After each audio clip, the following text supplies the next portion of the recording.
Boa noite. Boa noite. Eu estou achando engraçado que o pessoal lá de Caxias, eu não disse para eles que eu ia dar estudo aqui hoje. E amanhã eu vou dar em Caxias de novo. Tem que ir lá? Todo mundo. Boa noite, obrigado pessoal aí do louvor. Muito obrigado pelo tempo. Nós tivemos lá, não sei quem não estava no acampamento de Páscoa, aí levanta a mão. Perdeu.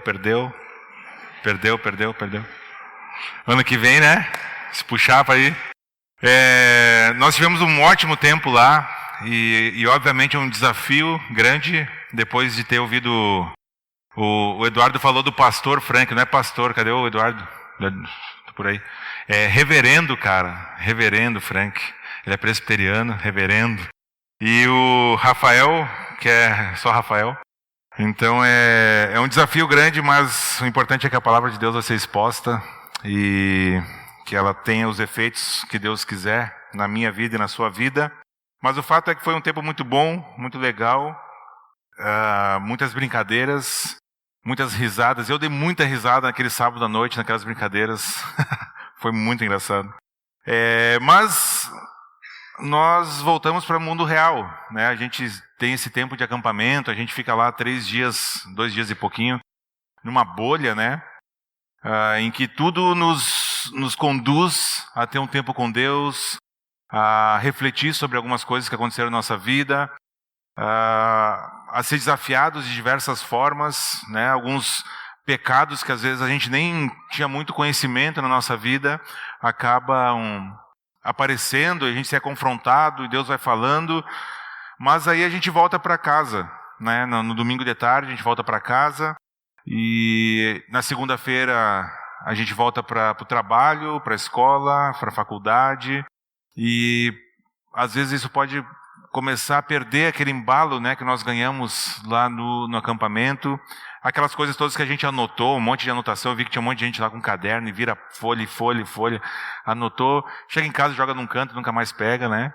E a vida volta para aquele ritmo que estava anteriormente ao acampamento, né? Essa é uma tendência nossa, como seres humanos, nós nos acostumamos com as coisas, nós gostamos de rotina, mesmo aqueles que não gostam de rotina,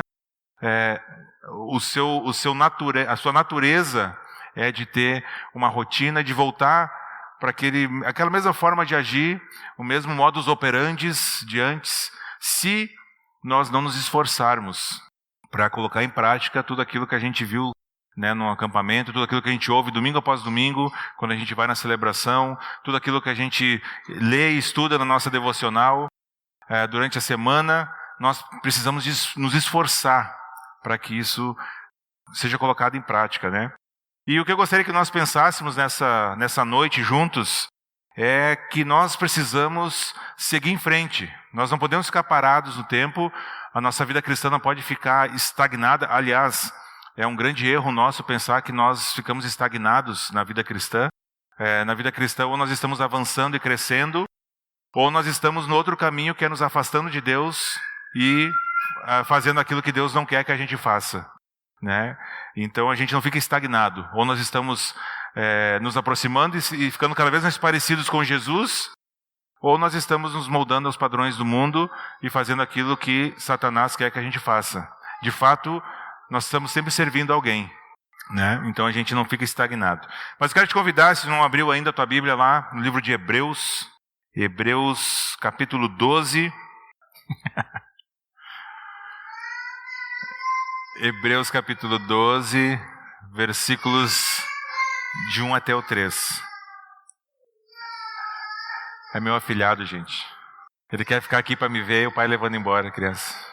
Então, Hebreus capítulo 12, versículos de 1 a 3. São 3 versículos só, mas tem muita coisa aqui que a gente precisa avaliar, né, na nossa vida. Então, diz assim: portanto também nós, uma vez que estamos rodeados por tão grande nuvem de testemunhas, livremo-nos de tudo que nos atrapalha e do pecado que nos envolve, e corramos com perseverança a corrida que nos é proposta, tendo os olhos fitos em Jesus, autor e consumador da nossa fé. Ele, pela alegria que lhe fora proposta, suportou a cruz, desprezando a vergonha, e assentou-se à direita do trono de Deus.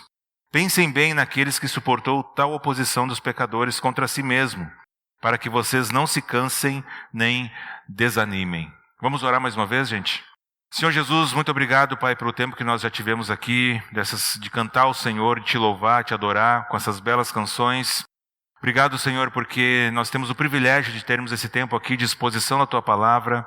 E minha oração, Senhor, é que Teu Espírito Santo tenha liberdade aqui no nosso meio, Pai, nos dando atenção, nos dando foco, nos livrando, Senhor, de nossas distrações, que agora cada um de nós aqui possa estar focado, Senhor, e aberto para aquilo que o Senhor tem nessa noite para cada um, conforme a Tua vontade e o Teu propósito.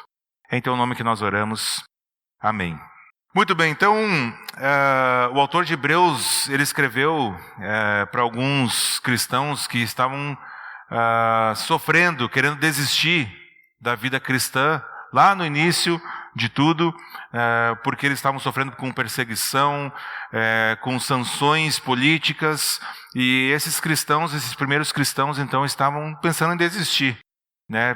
Talvez pensando, esse negócio de seguir Jesus aí não é muito legal. Olha quanta coisa ruim vai acontecendo na minha vida. É só dizer que eu sou cristão, os caras já querem me prender, me matar, né? E eles queriam fazer isso mesmo naquela época, né? Hoje a gente se preocupa em ser cancelado, né? Naquela época os caras corriam risco de vida, né? Por ser cristão. E aí então eles queriam desistir, estavam desanimados, né? Estavam pensando em desviar-se do caminho, né? Mesmo sabendo de quem era o Senhor Jesus, as circunstâncias eram tão difíceis que esses cristãos estavam pensando em seguir um outro rumo, né? E aí então ele passa o livro todo quase mostrando a glória, a superioridade de Cristo, né? A supremacia de Cristo, falando sobre toda a obra de salvação, de redenção de Jesus. E aqui no capítulo 12, logo depois do capítulo 11, que é onde nós temos a galeria dos heróis da fé, né? Nós temos ali uma descrição daqueles grandes homens de Deus. No capítulo 12, o autor então começa a motivar a esses leitores, né, da sua carta, começa a dizer, olha gente, vamos em frente, vamos lá, não vamos se entregar para os homens de jeito nenhum, né? Vamos seguir firme, por mais difícil que seja, talvez isso vai custar a sua vida, talvez sim, mas vamos lá porque isso é o que vale a pena. Então esse capítulo 12 do livro de Hebreus, ele é uma conclusão, na verdade, do capítulo 11. Né? Na carta escrita lá não tinha capítulo, isso é uma coisa que foi feita depois. Né? Então, tanto que o texto que nós lemos aqui, o versículo 1, começa com um portanto. Então, se ele começa com portanto, ele está falando a respeito de uma ideia anterior, certo? Ele está falando a respeito daqueles grandes homens, aquela grande demonstração de fé daqueles homens, Abraão, Moisés, Noé, enfim, todos eles ali, que tem aquela descrição no capítulo 11, e por isso que ele começa, portanto, né? É uma conclusão aqui do capítulo 11, que nós já vamos ver com mais detalhes, né? Essa conclusão aqui desse pensamento. Mas o que o autor faz é não só animar os seus leitores, né, no sentido de assim, dar uma motivação para eles, mas também dar algumas orientações de como fazer isso. Não é só uma animação vazia, do tipo, vamos seguir Jesus.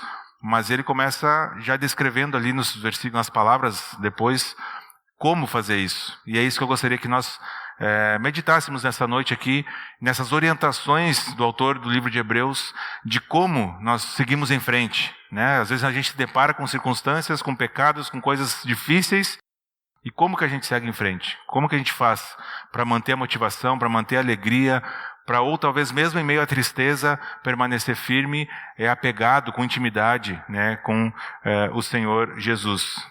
Eu não iniciei meu cronômetro aqui, nem sei quanto tempo já falei, agora comecei, 1h10 eu tenho, tá? Fiquem tranquilos. Então, a primeira orientação está logo ali no versículo 1, e ele fala de abandonar aquilo que nos atrapalha. Mas antes de a gente entrar nesse assunto, veja como ele começa o versículo. Portanto, também nós, uma vez que estamos rodeados por tão grande nuvem de testemunhas, a gente precisa captar aqui o que ele está falando, né? Livremos-nos de tudo que nos atrapalha. O autor de Hebreus aqui está sugerindo um contexto bem diferente do que a gente está acostumado. Ele está dizendo que nós estamos rodeados por uma grande nuvem de testemunha. E quem seriam, eu pergunto para vocês, estas testemunhas? Se essa é uma conclusão do capítulo 11. Já parou para pensar? Como se nós estivéssemos num estádio lotado, de todos os cristãos que viveram antes de nós. Mas não só os cristãozinhos. Tem uns cristãozão ali também, tem os pais da fé, Abraão, Moisés, tem Noé, tem o rei Davi, e essa galera toda está nos assistindo. É isso que o autor está dizendo aqui. Nós estamos rodeados por uma grande nuvem de testemunhas. Isso que nós vamos nem falar nos seres celestiais, né? Como anjos e demônios, e enfim. Mas o fato é, nós estamos rodeados por uma grande nuvem de testemunha, todos os cristãos que viveram anteriormente. Então, se você é cristão, o que ele está dizendo aqui, esse é o contexto no qual você deve se enxergar, se ver. Então, quando você está sozinho, é uma grande ilusão, porque você não está sozinho. Primeiro lugar é que o Senhor dos Senhores, o Rei dos Reis, o Criador de todas as coisas, está presente com você. Segundo lugar, nós temos uma legião de testemunhas, uma multidão de testemunhas que também está assistindo, tá? Então, esse é o corpo ao qual você pertence. Se você é cristão, você pertence a um corpo, e este corpo é nós que estamos reunidos aqui, né? O corpo é a igreja, mas não só isso, também os cristãos que viveram e que já estão na glória com o nosso Pai. Então, de certo modo, esse é o público diante de quem você vive. Esse é o contexto no qual você vive, né? Como eu disse, um estádio lotado com todos os amados de Deus, aqueles que morreram em Cristo. Os fiéis de todas as épocas, e agora é o dia que você está correndo a sua corrida. Você está correndo a sua corrida. Começou quando você tomou uma decisão por Jesus, quando Jesus te aceitou na família, porque quem aceita, né? A gente costuma dizer que eu aceitei Jesus, na verdade é a gente que aceita por Jesus, né? Quem somos nós para aceitar Jesus? Parece um cafezinho quente, né? Aceita o Jesusinho, aceita recém-passado. Não, é Jesus que nos aceita, é Ele que nos alcança, Ele que nos traz para si. Nós somos aceitos por Jesus. Então, desde o dia que você foi aceito por Jesus, você está correndo essa corrida, essa carreira proposta. E essa nuvem de testemunha, então, se refere a esses heróis da fé do capítulo 11. Um teólogo chamado Richard Phillips, ele diz o seguinte: assim, então, é como você deveria compreender a sua vida. Você pertence a essa nobre companhia do povo de Deus, vivendo neste mundo, mas glorificando a Deus por meio da fé. Esse é o contexto da vida de vocês. Vocês estão rodeados por aqueles com quem vocês vão passar a eternidade. Aqueles que serão seus irmãos e irmãs muito depois que cada um dos demais seja destinado ao juízo. Vocês deveriam ouvir a voz deles e conformar ao padrão de fé deles, e não ao padrão deste mundo. O que ele está dizendo aqui é que a gente tem um grande exemplo. Essa galeria dos homens da fé não está aqui à toa. A gente pode olhar para esses homens, conhecer as suas histórias e se inspirar para a gente viver uma vida cristã que glorifica a Deus. Então isso nos leva a considerar o chamado da vida cristã. O versículo 1 conclui dizendo que Deus nos propõe uma corrida. Deus propôs uma corrida para mim e para você. Essa é a imagem que o autor está usando, né? De correr. Não sei se alguém aqui gosta de correr, né? Tem sempre um doido que gosta de correr por aí. Mas é uma corrida. A imagem aqui é de uma corrida, de uma carreira. Certo? Então Deus nos propôs uma corrida e Ele planejou um curso para essa corrida, para a nossa vida. Ele planejou lugares que nós devemos ir, lugares que nós não devemos ir. A gente não conhece muito bem as curvas ali na frente dessa corrida. A gente vai correndo pela fé, né, em Deus. Isso também nem nos importa saber as curvas, mas a gente tem que correr essa carreira que nos foi proposta. Então, se nós queremos continuar na carreira, eu espero que todos vocês aqui queiram continuar nessa corrida, assim como os primeiros cristãos lá que estavam recebendo essa carta, se nós quisermos continuar nessa corrida, nós devemos abandonar tudo aquilo que nos atrapalha. É a primeira orientação que o autor está dizendo aqui para a gente ter uma vida consistente com Jesus, para correr a longo prazo. Nós todos aqui somos jovens, colocando junto, né? Somos jovens. Aliás, eu não me apresentei. Alguém não me conhece? Não perdeu nada, mas só para saber. Não me conhece? Muito prazer, meu nome é Francesco. Eu sou casado, tenho 4 filhos. Não sou doido. Um ainda não nasceu, tá? Tenho 3 fora da barriga, um embutido ainda. E se vocês olharem ali atrás, a minha esposa, meus filhos não vieram e não vão estar ali, ficaram em casa. Então, se a gente quer correr essa carreira, gente, nós precisamos nos livrar daquilo que nos atrapalha. Essa é a primeira orientação. Ele está utilizando uma figura de corrida. E, obviamente, que quem vai correr, né, se tem alguém que corre, alguém corre aí, só para a gente conhecer. Eu sempre gosto de conhecer os dois. Aí, ó, tem sempre um doido, eu falei. Ah, mais um ali, ó, tem vários aqui, hein. Se tratar, pessoal, brincadeira. Quanto menos peso, obviamente, melhor de correr, né? Não vão correr de mochila com um caderno, com uma roupa para se trocar, enfim. Pode ser que precise. Mas quanto menos peso, melhor de correr. Essa é a ideia que o autor está falando aqui. Muito óbvia, mas a gente precisa entender. Então, talvez o peso do que o autor está se referindo para os leitores, né, da carta de Hebreus, podia ser o medo de ser torturado, podia ser a vontade, a tentação de fazer parte de uma outra religião, já que o cristianismo não era reconhecido pelo governo de Roma. Então, fazer parte de uma religião que tivesse os seus benefícios e não que só trouxesse prejuízo. Talvez eles tinham medo de ser presos, talvez o peso que eles estavam carregando é que eles tinham sanções, não conseguiam nem comprar comida mais para sua família, e talvez isso estava sendo um peso para que eles corressem essa corrida que era requerida por Deus para eles. E hoje, trazendo para a nossa realidade, eu creio que podemos chamar de peso qualquer coisa que nos atrapalha no desenvolvimento da nossa caminhada com Jesus. E aqui eu quero dizer com qualquer coisa, absolutamente qualquer coisa. Qualquer coisa mesmo, gente. Algum sonho que você tenha para o futuro, mas que você descobriu que não é bem aquilo que Deus tem para você. E aí talvez isso se torne um peso, porque você vai começar a brigar com Deus, para tentar convencer e torcer o braço de Deus, dizendo, não, meu sonho é melhor do que o que tu tem para mim. Talvez seja um relacionamento que você tanto quer, eu tanto quero, mas não posso porque o cara não conhece Jesus, porque a menina não conhece a Jesus. E aí eu queria fazer tanto um namoro missionário, né? Eu vou começar a namorar, eu trago ela ou ele para cá, e aí obviamente que ele vai se converter. A quem? Não sei.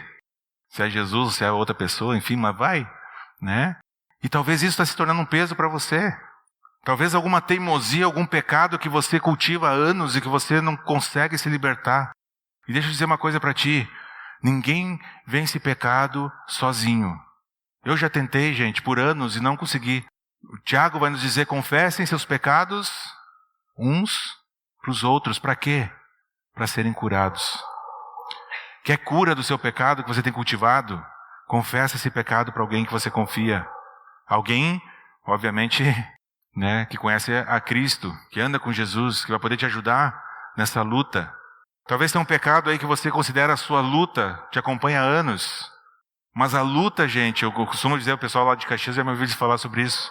Mas luta, a gente bate, né, também. O cara cai e diz que está lutando. Não está lutando, está sendo espancado. Se você está lutando contra o pecado, você tem que ter vitórias na luta contra esse pecado. Às vezes, talvez vai regredir, cair, levanta e vai de novo. Pede ajuda. Talvez isso seja o peso que está te atrapalhando em desenvolver uma vida cristã, ser cada vez mais parecido com Jesus, de correr a corrida que Deus te propôs. Uma amizade que te afasta de Deus. 1 Coríntios, Paulo diz que as más companhias corrompem os maus costumes. Não é ditado popular, isso é Bíblia. As tuas amizades podem te levar para muito longe de Jesus. Toma muito cuidado. O fato é que quem está numa corrida não pode carregar peso. Não pode carregar peso. Eu não sei quantos de vocês já viram a corrida de São Silvestre. Nem sei se tem ainda, mas eu me lembro quando era menor de assistir. Lá em São Paulo, aquela loucura, né? Um monte de gente. E na corrida de São Silvestre é uma ótima ilustração para isso. Por quê? Porque tu tens, nessa imagem, pessoas ali, todas elas estão inscritas na corrida. Todas elas estão regulares nessa corrida, mas tem gente ali que sabe que não vai ganhar a corrida. E tem gente que está competindo para ganhar a corrida. Tanto é que aquelas pessoas, não sei se vocês lembram, vão vestido de tudo que é coisa, leva cartaz, é uma folia na largada. Tem o pelotão lá dos que vão correr para ganhar, o pelotão dos bagunceiros que estão lá só para zoar, apareceu na TV uma vez, e era isso. Por quê? O que eu quero dizer com isso? Aquelas pessoas que estão carregando fantasia, que estão levando faixa, elas não têm a menor condição de correr nem até o final, muito menos de ganhar a corrida. Agora, aqueles que estão correndo a corrida, que se propuseram a correr a corrida para ganhar, esses estão com uma roupa adequada, com calçado adequado, levando o mínimo de peso possível. Se pudessem correr um pelado, mas não pode, então vai com uma roupinha, porque eles querem ganhar a corrida. E é isso que o autor de Hebreus está dizendo aqui. Se libertar do peso, se libertar daquilo que atrapalha a sua corrida. E algumas perguntas de aplicação para nós. O que tem te atrapalhado de correr a sua corrida? Talvez lá no acampamento você foi desafiado em alguma área. Talvez Deus falou contigo lá. Talvez aquilo pesou no seu coração de alguma forma. E talvez você fez uma oração e se arrependeu lá, mas aí voltando para casa começa a degringolar de novo. O que tem te atrapalhado de correr essa corrida que Deus propôs para você? O que tem te afastado de Jesus? O que te impede de entregar a sua vida nas mãos de Deus, fazer aquilo que é a vontade de Deus, de obedecer a palavra? O que você está disposto a pecar para ter? E como que você pode se livrar desse peso extra? Confesse, busque ajuda, converse com pessoas mais maduras, medite na palavra, renove a sua mente, Romanos 12, 1 e 2. Troca a mentira que talvez você acreditou a vida inteira pela verdade da palavra de Deus. Isso é renovar a mente. De novo, aquela mentira vai voltar. E você renova de novo com a palavra de Deus. É uma corrida, gente. Corrida exige esforço. A segunda orientação que nós temos aqui é, ainda no versículo 1, abandonando o pecado. Certo? Então, livremo-nos de tudo que nos atrapalha e do pecado que nos envolve. Para a gente correr com perseverança, além de a gente abandonar o peso, abandonar as coisas que estão nos atrapalhando, nós precisamos também abandonar o pecado, principalmente o pecado. E percebam que há uma diferença aqui, nem tudo que nos atrapalha é pecado, necessariamente. Está falando de se livrar de tudo que nos atrapalha, mas todo pecado vai te atrapalhar. Entenderam? Nem tudo que atrapalha é pecado, mas todo pecado vai te atrapalhar na sua corrida, na sua vida com Jesus, na sua caminhada com Deus. Então, quando nós estamos, quando a gente volta para essa questão do pecado, a situação fica muito mais séria aqui. Porque percebam que ele fala o pecado que nos envolve. A ideia aqui é algo que nos enreda. Tipo aqueles vídeos bonitinhos de animais sendo salvos, já viram? No mar, que está tudo emaranhado numa rede, alguma coisa assim, e daí vai alguém lá legal, começa a cortar o negócio lá, depois mata o bicho e come, capaz. Tipo aquilo, a ideia aqui é algo que está enredado, sabe? Não consegue se mexer direito, tá com os movimentos limitados por causa do pecado. Por isso que ele fala do pecado que nos envolve. O pecado é enganoso e pode nos desviar muito rápido e muito fácil. Porque geralmente está ligado a alguma coisa que você gosta. Você não vai ser tentado, você não vai pecar em algo que você não gosta de fazer. Óbvio que não. Então por isso que é tão difícil a gente detectar muitas vezes o pecado nas nossas vidas. Se a gente quer seguir com desenvoltura essa corrida, a gente precisa deixar o pecado de lado. É isso que ele está dizendo, abandonar o pecado, decidir abandonar o pecado. E gente, tudo isso vai começar com uma decisão que vocês tomarem, ou tomaram, ou que irão tomar, de abandonar o pecado. Não tem como, se pudesse, a gente, como liderança, a gente amarrava vocês e levava pelo pescoço assim. Mas não dá. Cada um de nós precisa decidir, cada um de nós precisa confiar. Então começa com uma decisão. Isso não é assim tão fácil, porque o que a Bíblia nos ensina é que o diabo está ao redor, como um leão, procurando a quem possa devorar. Então você vai ser tentado, você vai ter tentações que seu próprio coração vai te levar a ter. Mas Satanás também fica, o gramunhão também está na volta, o capiroto está ali, e é só dar mole, é só baixar a guarda que ele vai devorar. Pecado é coisa muito séria para Deus, gente. E quando a gente lida com o pecado de forma leviana, a gente está dizendo olha Deus, tu exagerou por mandar o teu único filho morrer na cruz no meu lugar. Porque o pecado não é tão sério assim. Para Deus é tão sério que Ele se fez homem, se fez um de nós. Experimentou as nossas dores, as nossas limitações. Morreu numa cruz. E o mais sério de tudo isso não é a parte física, é a parte espiritual, porque Deus Pai derramou sobre Ele a sua justa ira. Aquela ira que era para recair justamente sobre mim e sobre você. Derramou sobre o seu filho que não tinha pecado. Pecado é coisa muito séria para Deus. E nós somos, vou me incluir junto aí, nós somos a geração do não dá nada. Não dá nada. Eu vou fazer aqui, tal, escondido. Não dá nada. Eu vou fazer aqui, não vai ter consequência. Eu vou, dar o meu jeitinho aqui, não vai dar nada. Gente, o próprio autor de Hebreus vai dizer que a nossa vida está toda exposta diante de Deus. Toda exposta. E ele continua dizendo que está exposta diante daquele a quem nós iremos prestar contas. Eu e você, um dia, vamos prestar contas para Deus da nossa vida. Eu não sei como isso vai funcionar. Se vai ter um telão tipo esse aqui, vai passar os pecados de cada um de nós um por um. Não sei como é que vai ser esse negócio. Mas o fato é que nós vamos prestar contas para Deus da nossa vida. Como nós corremos essa corrida que nos foi proposta. O que nós fizemos com a nossa vida, com o nosso corpo, com a nossa mente, com os nossos sentimentos, com as palavras, com as ações, com o tempo que nós temos. Então, não se engana. Não deixe o diabo te enganar dizendo que não dá nada. O pecado sempre, é para gravar bem, vai ter consequência. Sempre. E por outro lado, a gente não pode esquecer de que a obediência sempre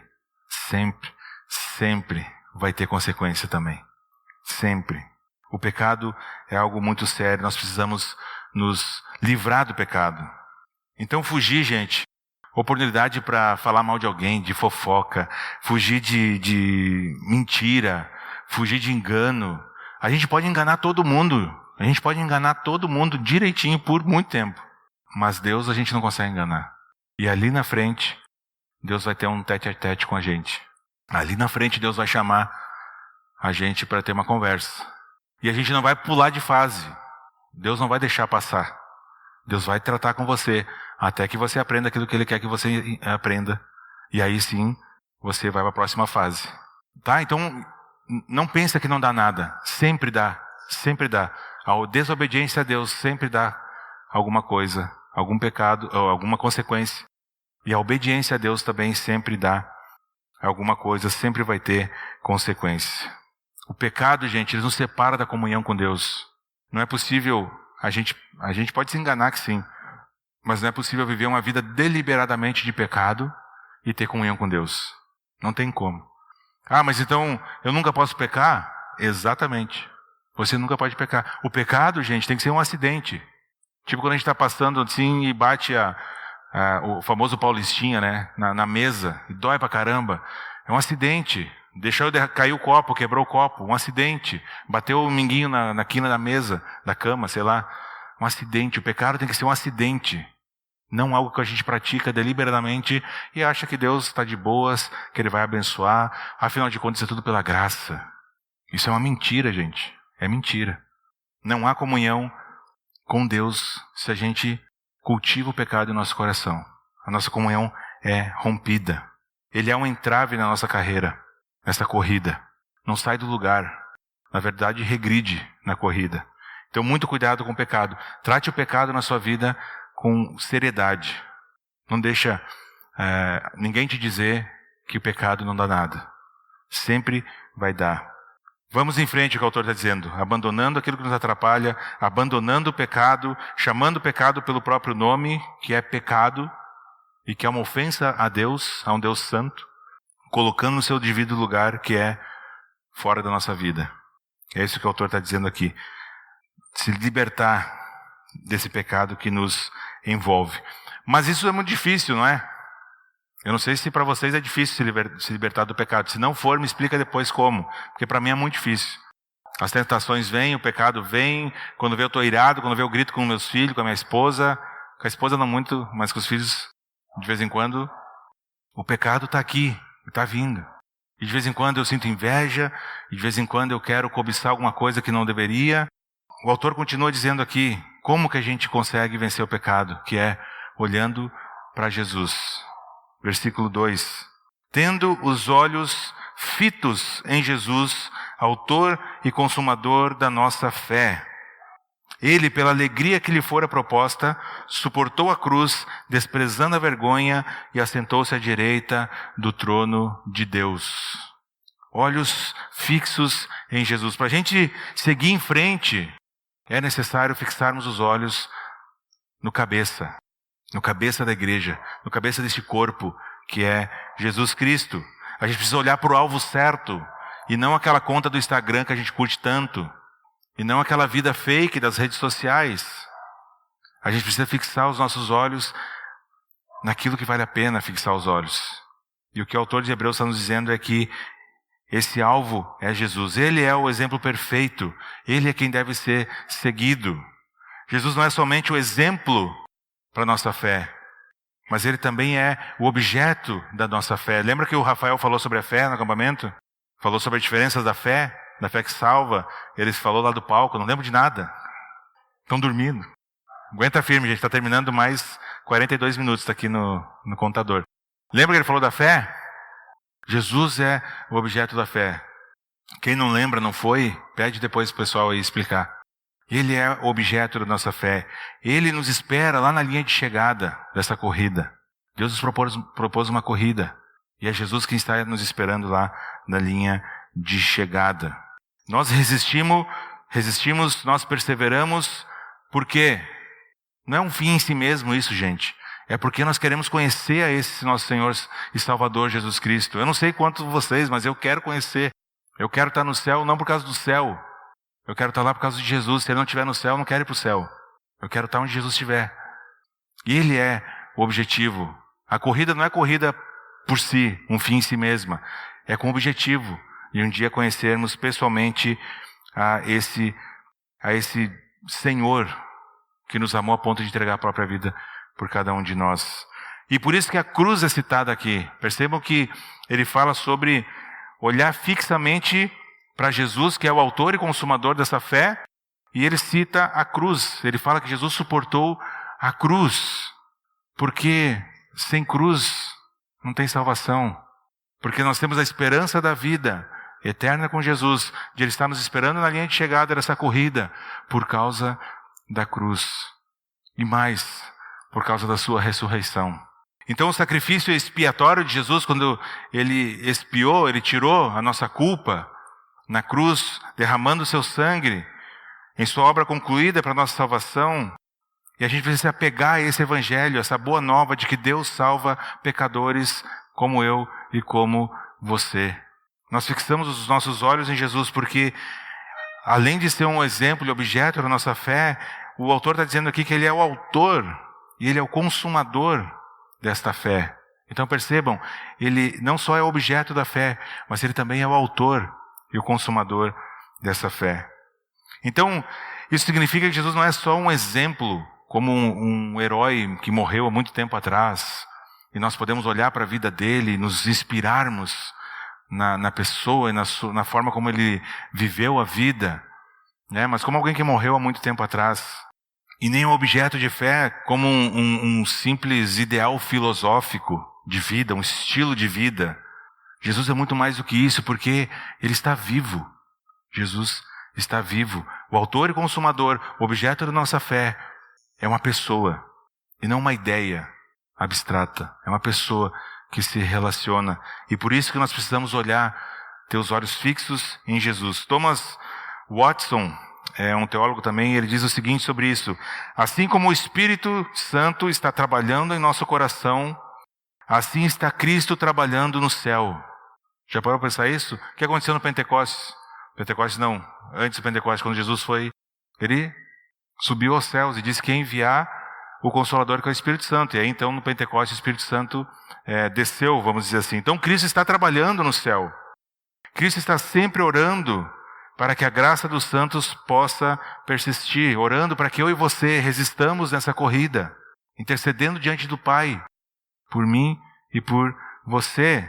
Essa oração que Cristo fez por Pedro, lá em Lucas 22, versículo 32, depois pode olhar aí, mas ele fala para Pedro: mas eu orei por você para que a sua fé não desfaleça. Essa é a mesma oração que Jesus está fazendo por nós, diante do Pai. E como nós podemos perecer diante dessas orações? Só se a gente fugir mesmo. Só se a gente for por outro caminho, que não esse que Deus nos propôs. Então esse encorajamento, olhando firme para Jesus, é de importância vital para essa corrida. Se você está cansado, não agora, tem muita gente aí esfregando o olho, aguenta firme, respira fundo. Logo nós vamos comer, eu acho. Vai ter comida? Vai. Aguenta firme, mais um pouco. É vital para essa corrida a gente olhar para Jesus, porque senão a gente vai correr, gente. Sabe o que vai acontecer? Daqui uma semana você está desanimado de novo. Aí vem o acampamento de Páscoa, aí, uhul, pá, bombou, não sei o quê, tô animadão. E aí, durante a semana, isso vai caindo. Por quê? Porque eu mesmo, pessoalmente, não tenho um relacionamento com Jesus. Eu não estou olhando para Jesus. Não estou com os olhos fixos em Jesus. E aí, o desânimo vai tomando conta. Então, aqueles que olham fixamente para o mundo, o que vão ganhar? Nada. É uma decepção atrás da outra. Aquilo, como eu brinquei antes, aquela continha do Instagram que você segue, que, nossa, eu queria ser essa pessoa, olha só. Viaja para cá, viaja para lá, tem 2 pets. É mãe de pet. Pai de pet. Gente, isso é uma ilusão danada. Por que você não posta lá quando as coisas estão ruins? Aquela pessoa faz a mesma coisa. Eu já falei que eu nunca fiz isso, né? Mas eu ia postar fralda suja, madrugada, o choro do bebê entrando no fundo do seu cérebro, assim. É que esse é meu contexto de vida, tá, gente? Eu não sou pai de pet, sou pai de crianças. No entanto, de nenhuma forma mais poderosa e confiável, aqueles que olham para Jesus vão descobrir ao longo do tempo como é ser transformado por Jesus. Como é ser transformado por Jesus. O apóstolo Paulo, vocês lembram o que ele fazia antes de encontrar com Jesus? Perseguia a igreja, matava cristão, prendia cristão. Um encontro com Jesus e ele virou o apóstolo Paulo. Ninguém na Bíblia que teve um encontro pessoal com Jesus permaneceu igual. Ninguém. Se você está igual, desculpa te dizer, mas talvez você não teve um encontro pessoal com Jesus. Que não é possível a gente ter um encontro pessoal com Jesus e permanecer igual. Nem aqueles que não quiseram saber de Jesus permaneceram iguais. Saíram bravos, saíram indignados, saíram tristes, mas ninguém que se encontrou com Jesus permaneceu igual. Como é essencial a gente compreender esse princípio de manter os olhos fixos em Jesus. Então já estamos indo para o final. Como cristãos, a gente vive nesse contexto, então, dessa grande nuvem de testemunhas. Pensa nisso quando você estiver indo para casa hoje, amanhã vai ser fácil porque vai estar na celebração. Mas na segunda-feira, na terça, pensa nisso, onde você estiver, lá na escola, faculdade, no trabalho, você está vivendo diante de uma grande nuvem de testemunhas. E nós temos uma corrida para correr. E a corrida que você tem para correr, deixa eu te dizer, não é a carreira que você sonha. A corrida que você tem para correr não é o trabalho que você quer ganhar mais. A corrida que você tem para correr não é ter um namorado, uma namorada. Não é isso a corrida que Deus tem para você. Isso faz parte da corrida? Faz parte da corrida. Mas essa não é a corrida em si. E por isso que a gente tem que remover todo esse impedimento, esse pecado que tem nos atrapalhado. Eu vejo jovens como vocês aqui, cansados da vida cristã, cansados da vida, com depressão, com tristeza, porque não sei o quê. Gente, nós precisamos olhar para Jesus. Ele é a resposta para tudo que você tem procurado. A palavra de Deus tem a resposta para absolutamente tudo que nós precisamos. Tudo. Não é o psicólogo, não é o psiquiatra. É a palavra de Deus, tem a resposta para todas as coisas. Se tem alguém que é psicólogo, psiquiatra, eu não tenho nada contra nem a favor, muito pelo contrário. Eu só quero dizer, gente, que isso tem ganhado um espaço, uma necessidade na nossa vida que não é bem assim. A palavra de Deus tem tudo o que a gente precisa para viver. Tudo o que a gente precisa está aqui.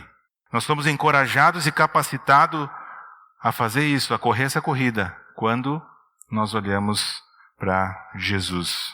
O versículo 3, para a gente concluir, ele diz o seguinte: pense bem naquele que suportou tal oposição dos pecadores contra si mesmo, para que vocês não se cansem nem desanimem.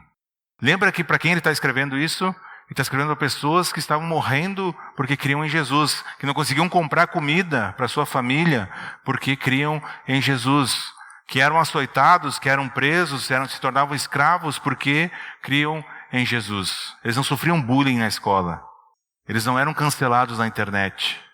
Gente, isso são consequências muito leves perto daquilo que eles estavam vivendo. Não estou dizendo que é fácil e que é bom. Estou dizendo que é muito mais leve do que aquilo que essas pessoas que receberam essa carta estavam passando. E aí aqui está a receita do autor para eles não cansarem e para eles não desanimarem. E aqui está a receita para nós. Não nos cansarmos nem desanimarmos. Esse versículo aqui tem uma pressuposição, não tem? Tem uma pressuposição aqui, que os cristãos sabem muito bem, que você e eu sabemos muito bem. Nós vamos passar por momentos difíceis. Nós vamos passar por momentos de desânimo. Nós vamos passar por momentos em que a gente quer chutar o balde e ir embora. Eu já pensei diversas vezes, isso aqui é para louco, para doido. Vou embora, vou conseguir um emprego e vamos seguir a vida assim. Mas aí o Espírito Santo, quebranta o coração. Mas o fato é que nós vamos passar por momentos difíceis. Fases de deserto, de seca espiritual. Os grandes homens da Bíblia que nós lemos passaram por momentos difíceis, por momentos de muita dificuldade. E aí o autor de Hebreus nos lembra aquilo que nós precisamos fazer. Eu quero dizer para ti o seguinte, está cansado, está desanimado, talvez voltando para o acampamento, anotou um monte de coisa lá que Deus falou contigo, se deparou com algumas coisas que você disse, puxa vida, eu preciso me arrepender, preciso entregar isso para Deus. Talvez você saiu de lá motivado, feliz, pelo tempo que teve lá, para não cansar, para não desanimar. Pensem bem naquele que suportou a cruz. E a cruz é algo tão falado que ela perde o peso. Mas, gente, nós não conseguimos nem entender o que aconteceu na cruz. Nós não conseguimos entender como que uma trindade eterna, que se relacionava eternamente entre si, de forma perfeita, de repente, o Deus Pai está derramando sobre o Deus Filho a sua ira. E Jesus se sente desamparado na cruz. E ele cita o Salmo, diz, Deus meu, por que me desamparaste? Alguma coisa que a gente nem sonha aconteceu. Jesus no Getsemane diz para Deus Pai, afasta de mim esse cálice. Vocês acham que Jesus estava com medo da cruz pela dor física? Era muito maior do que isso. É uma questão espiritual. E aqui de novo a importância de nós lidarmos com o pecado de forma certa e séria. Você não é o único que talvez está cansado, desanimado. Muitos cristãos já passaram por isso, muitos vão passar. Talvez eu e você vamos passar de novo por situações difíceis, cansativas, desanimadoras. E aí nós precisamos lembrar daquele que suportou tal oposição, para que a gente não se canse nem desanime. Nós somos latino-americanos, calientes, sentimentais. Vocês vão lá, quem já foi para os Estados Unidos, eu nunca fui, mas quem vai para lá diz que os caras são muito frios, assim, muito... Aqui a gente gosta de abraço e tal, quase que preferimos pegar Covid do que não se abraçar mais. Mas isso tem um lado ruim, que é esse sentimentalismo, a nossa fé é muito sentimental. Quando está passando por um perrengue, quando está difícil, gente, usa aquilo que está dentro da sua cabeça, que se chama cérebro. Cérebro nas suas decisões. O cérebro na sua fé. Estou sentindo nada. Estou orando aqui, parece que eu estou falando com o teto, com a parede. Não tem que sentir nada. Você sabe que Deus está ali presente, que está te ouvindo. E que Ele vai responder, nem sempre aquilo que a gente gostaria, mas Ele vai te responder. Então, vive pelo que você sabe, não por aquilo que você sente. O que tu sente vai mudar hoje, amanhã. É muito volátil. Então, pensem bem naquele que suportou tal oposição. Vamos orar, gente? Senhor nosso Deus, eu quero te agradecer pelo tempo de palavra, te agradecer, Pai, porque nesse texto que lemos nessa noite, vemos tantas coisas, Pai, que podemos nos apegar para ter um verdadeiro ânimo, Senhor, uma verdadeira esperança, uma verdadeira alegria, Senhor, que não depende das circunstâncias, não depende daquilo que nós vemos, não depende desse mundo que nós vivemos, desse mundo caído. Obrigado, Pai, porque podemos olhar para Ti. Obrigado porque podemos ser lembrados do Teu sacrifício na cruz, Pai. E isso deveria encher os nossos corações, Pai, de esperança, de alegria, de coragem, Pai, para correr essa corrida que o Senhor nos propôs. Obrigado, Pai, pela Tua paciência conosco, obrigado pela Tua misericórdia com cada um. Obrigado pela Tua graça que nos alcançou, Senhor, e nos trouxe para perto de Ti. Obrigado porque podemos descansar, Pai, mesmo em meio às circunstâncias difíceis, mesmo em meio ao desânimo, mesmo em meio àquilo que nós não gostamos acontecendo em nossas vidas. Podemos descansar, Pai, no Senhor e na Sua palavra, que não falham, que não mudam. Obrigado, Deus, pelo tempo aqui e pela vida de cada um, Senhor, que está presente. Que Teu Espírito Santo, Pai, faça essa palavra frutificar. Que Teu Espírito Santo, Pai, confronte a cada um de nós aqui, naquelas áreas que precisamos abandonar, Senhor, o pecado, aquilo que tem nos atrapalhado. E nos lembra, Senhor, nosso dia a dia, a olharmos para o Senhor. Obrigado, Senhor, por tudo isso, Pai. Obrigado por essa noite, pelo tempo que ainda vamos ter aqui. É em Teu nome que eu oro e que eu agradeço. Amém.